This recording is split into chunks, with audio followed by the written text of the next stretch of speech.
আজ আমরা ক্লাসের প্রথমেই কতদিন যে আমরা যে 4টা চ্যাপ্টারের কথা বলেছিলাম সেই 4টা চ্যাপ্টারের প্রথম চ্যাপ্টারকে নিয়ে আলোচনায় যাব। সর্বপ্রথম আমরা এই প্রথম চ্যাপ্টারে পাঠ্যসূচিতে কী কী জিনিস আছে সেগুলো একটু জেনে নেব। প্রথমে আমরা দেখে নিই বায়োডাইভার্সিটি বা জীব বৈচিত্র্য চ্যাপ্টারে প্রথম বিষয় কোনটি? কনসেপ্ট অফ বায়োডাইভার্সিটি, অর্থাৎ জীব বৈচিত্র্যের ধারণা। তারপর ভ্যালু অফ বায়োডাইভার্সিটি, অর্থাৎ জীব বৈচিত্র্যের মূল্য। টাইপস অফ বায়োডাইভার্সিটি, তার মানে এই যে জীব বৈচিত্র্য তার প্রকারগুলো কী কী। লস অফ বায়োডাইভার্সিটি, জীব বৈচিত্র্যের যে ক্ষতি, না থাকলে যে ক্ষতি, সেটা নিয়ে এই খণ্ডে আলোচনা। তারপর চলে আসছে ব্যালেন্স অফ নেচার, অর্থাৎ প্রকৃতির যে ভারসাম্য, তাতে বায়োডাইভার্সিটির কী ভূমিকা সে নিয়েও আমরা এই খণ্ডে আলোচনায় আসব।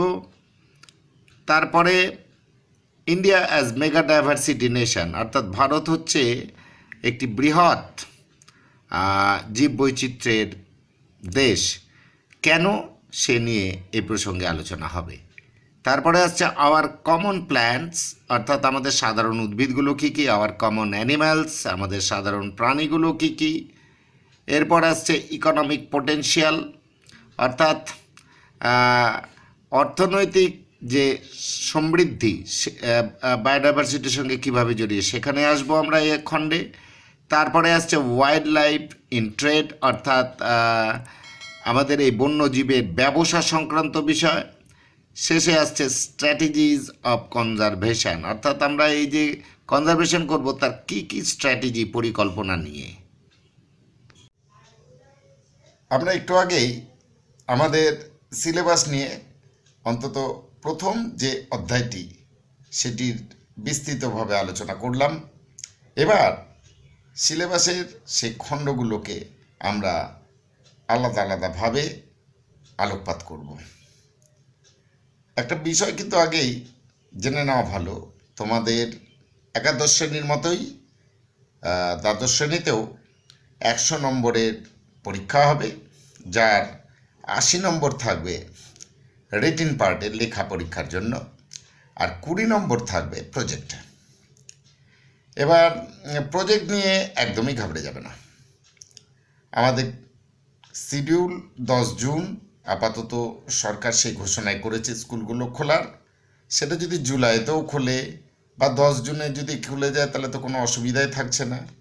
যাই হোক, স্কুল যেদিনই খুলবে তার অন্তত 1 সপ্তাহ মধ্যে আমরা তোমাদের প্রজেক্টের বিষয়টাকে নির্ধারণ করে দেব এবং সেই প্রজেক্টের কাজকর্মগুলো তখন আমরা শুরু করব। প্রজেক্ট নিয়ে একেবারেই ঘাবড়ে যাবে না, আমরা আগামীতে সময় অনেক পাবো, সেই সময়ে প্রজেক্টের কাজগুলো করব, যাতে তোমাদের মূল্যায়ন হবে 20 নম্বরের মধ্যে। বাকি যে 80 নম্বর সেটা অত্যন্ত গুরুত্বপূর্ণ একটা ব্যাপার তোমাদের পরীক্ষার ক্ষেত্রে, এবং সে জন্য আমরা ধাপে ধাপে এগিয়ে যাওয়ার চেষ্টা করছি। তো প্রথমে যে ব্যাপারটা চলে আসে, জীব বৈচিত্র্য কী? বৈচিত্র্য, বিভিন্নতা, জীব, জীবের বিভিন্নতা, এই ব্যাপারটি কিন্তু বিশাল খুব একটা বড় কঠিন বিষয়বস্তু নয়। বিষয়বস্তু অত্যন্ত সাধারণ। আমাদের এই বাস্তুতন্ত্রে বিভিন্ন জীবের সমাহার রয়েছে, আমরা সেটি সম্পর্কেই অধ্যয়ন করব বিস্তৃতভাবে। জীব বৈচিত্র্য, ইংরেজি শব্দটা দেখো, বায়োডাইভার্সিটি। বায়ো মানেটা কি? Bio, that is equal to life, জীবন। ডাইভার্সিটি, ডাইভার্সিটি হচ্ছে বৈচিত্র্য, অর্থাৎ জীবনের বৈচিত্র্য। যে সমস্ত জীব বা অণুজীব যারা পৃথিবীতে বেঁচে রয়েছে তাদের বিভিন্ন রকম বৈচিত্র্যই এই বায়োডাইভার্সিটির অন্তর্ভুক্ত। জীব বৈচিত্র্য বা বায়োডাইভার্সিটি নিয়ে বিজ্ঞানীরা নানান সময়ে নানানভাবে একটা সম্যক সংজ্ঞা দেওয়ার চেষ্টা করেছেন। তারা বিভিন্ন সময়ে যে সংজ্ঞা দিয়েছেন তার নিরিখে সবচেয়ে বড় কথা আমাদের হ্যামিল্টন বলে যে সায়েন্টিস্ট রয়েছেন তার যে দেওয়া সংজ্ঞা, সেই সংজ্ঞাটিকেই কিন্তু আমরা আক্ষরিক অর্থে বায়োডাইভার্সিটি বা জীব বৈচিত্র্যের সংজ্ঞা হিসেবে গ্রহণ করেছি। এটা ওয়ার্ল্ড ওয়াইড। তিনি কি বলেছেন, পৃথিবীর যে মণ্ডলগুলি রয়েছে তার মধ্যে অন্যতম হচ্ছে ভূমণ্ডল, জলমণ্ডল, বায়ুমণ্ডল। এই মণ্ডলগুলিতে যে সমস্ত জীব বা অণুজীব রয়েছে তাদের মধ্যে বিভিন্ন রকমের বৈচিত্র্য আমরা লক্ষ্য করে থাকি। সেটি প্রজাতিগত বৈচিত্র্য হতে পারে, সেটি জিনগত বৈচিত্র্য হতে পারে, সেটি পরিবেশগত বৈচিত্র্য অর্থাৎ কোথায় তারা থাকে, তাদের বসতি, তাদের স্বভাব, এই স্বভাবগত বা বসতিগত সেই বৈচিত্র্য হতে পারে। এই যে টোটাল মাস অফ লাইফ, তাদের যে বিভিন্নতা, সেটাকে হ্যামিল্টন কিন্তু জীববৈচিত্র্য বা ডাইভার্সিটি হিসেবে উল্লেখ করেছেন। এবারে আমরা চলে আসব জীববৈচিত্র্যের বৈশিষ্ট্যগুলোর দিকে। হোয়াট আর দ্য ক্যারেক্টার্স বা ক্যারেক্টারিস্টিক্স অফ বায়োডাইভার্সিটি? তো প্রথমেই আমরা যেটা লক্ষ্য করছি সেটা হচ্ছে বিপুল প্রজাতির একটা সম্ভার রয়েছে। সারা পৃথিবীতে বিজ্ঞানীরা অনুমান করেছেন এখনো পর্যন্ত যে 50 লক্ষ থেকে 1 কোটি পর্যন্ত প্রজাতির জীবের অস্তিত্ব রয়েছে আমাদের এই পৃথিবীতে। আর তার মধ্যে মাত্র 16 লক্ষ প্রজাতির সম্পর্কে আমরা আমাদের ধারণা করতে পেরেছি বা 16 লক্ষ প্রজাতিকে মাত্র আবিষ্কার করতে পেরেছি। তো অনেক অনেক অজানা জীব এখনও রয়ে গেছে এবং প্রতিনিয়তই WWF অর্থাৎ ওয়ার্ল্ড ওয়াইল্ড লাইফ ফান্ড তারা কিন্তু আবিষ্কারের পর আবিষ্কার করেই চলেছেন। কিসের আবিষ্কার? অবশ্যই বিভিন্ন জীবের প্রজাতির। অতি সম্প্রতি WWF পূর্ব হিমালয়ে 353টি নতুন প্রজাতির জীবের অস্তিত্ব আবিষ্কার করতে পেরেছেন। এর পরের পয়েন্টটিতে আমরা যদি চলে আসি তাহলে হচ্ছে ক্রমবিবর্তন।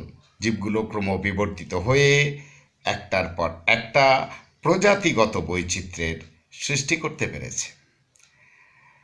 অন্যতম আরেকটি বৈশিষ্ট্য হচ্ছে জীববৈচিত্র্যের অবলুপ্তি। অনেক জীব কিন্তু পৃথিবীর নানান প্রাকৃতিক বিপর্যয় উপেক্ষা না করতে পেরে অবলুপ্ত হয়ে গেছে। সেটাও কিন্তু একটা অন্যতম তাৎপর্য বা বৈশিষ্ট্য আমাদের এই বায়োডাইভার্সিটির। এর পরের পয়েন্টটিতে চলে আসব আমরা অসম বন্টন। অবশ্যই পৃথিবী বিভিন্ন ভাগে বিভিন্ন রকম জলবায়ু যা আমরা লক্ষ্য করে থাকি এবং কোনো কোনো অঞ্চলের জলবায়ু জীবের বা প্রজাতির ক্ষেত্রে আদর্শ। সেখানে সেই প্রজাতি বা সেই জীবের বিভিন্নতা এবং বৈচিত্র্য পরিলক্ষিত যেমন হয়, তার সঙ্গে সঙ্গে সেখানে তাদের সংখ্যাটারও কিন্তু একটা ব্যাপার থাকে, প্রচুর আধিক্য দেখা যায়। আবার যেখানে জলবায়ু জীবের বেঁচে থাকার পক্ষে অনুকূল নয়, সেক্ষেত্রে কিন্তু সেখানে সেই সব বা সেই অঞ্চলগুলিতে জীবের সংখ্যা অবশ্যই হ্রাস পেয়ে থাকে।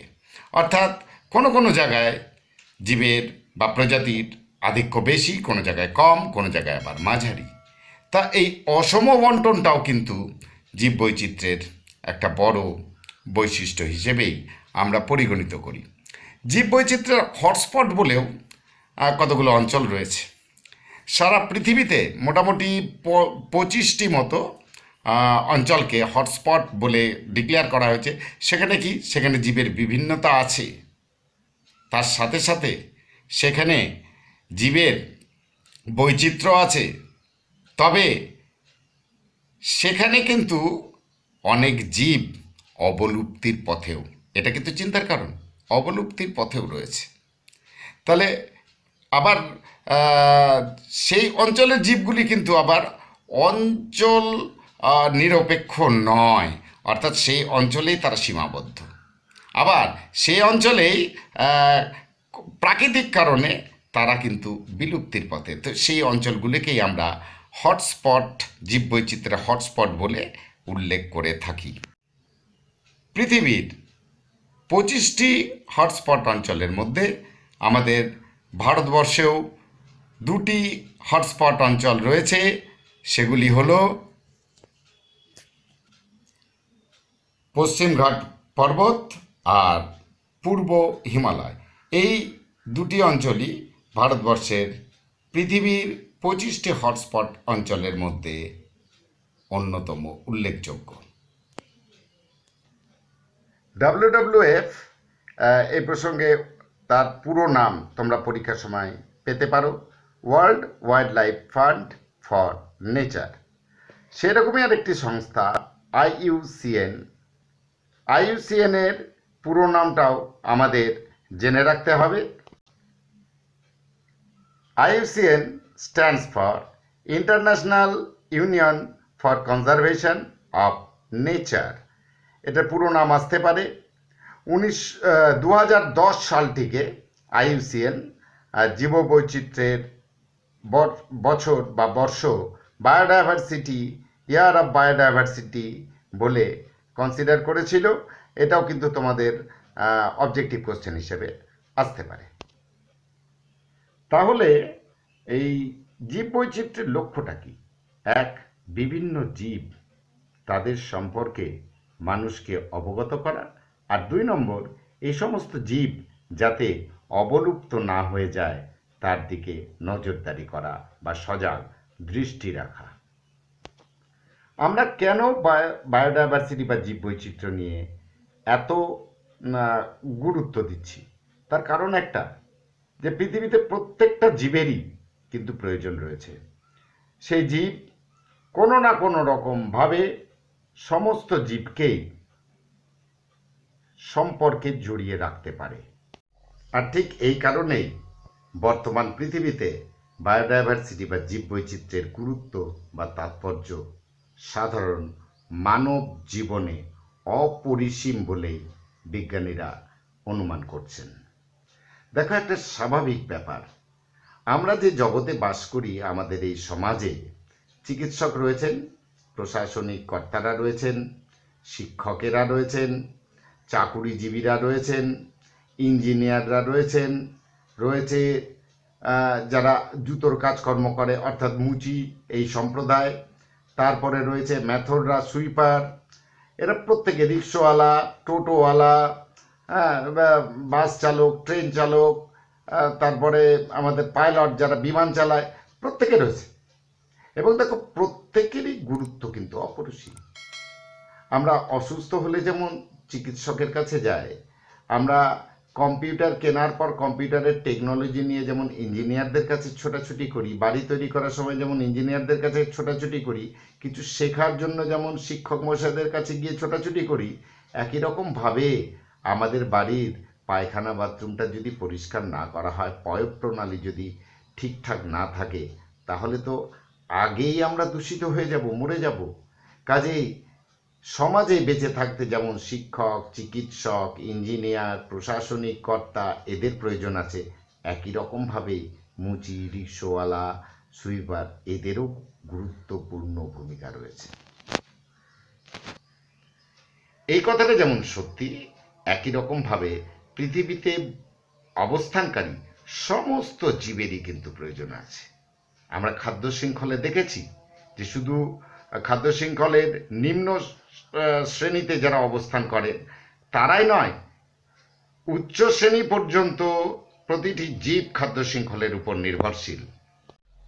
এবং কোনো কারণে যদি খাদ্য শৃঙ্খলের ট্রফিক লেভেলের নিচের শ্রেণীতে অবস্থানকারী জীবগুলোর ক্ষতি সাধন হয়, তাহলে সবচেয়ে বেশি ক্ষতির সম্মুখীন হবেন যারা খাদ্য শৃঙ্খলের ট্রফিক লেভেলের উচ্চ স্তরে অবস্থান করছে। তো প্রত্যেকটা জীবের সঙ্গে প্রত্যেকটা জীব বেঁচে থাকার তাগিদে ওতপ্রোত সম্পর্কে জড়িয়ে রয়েছে বা জড়িত আছে।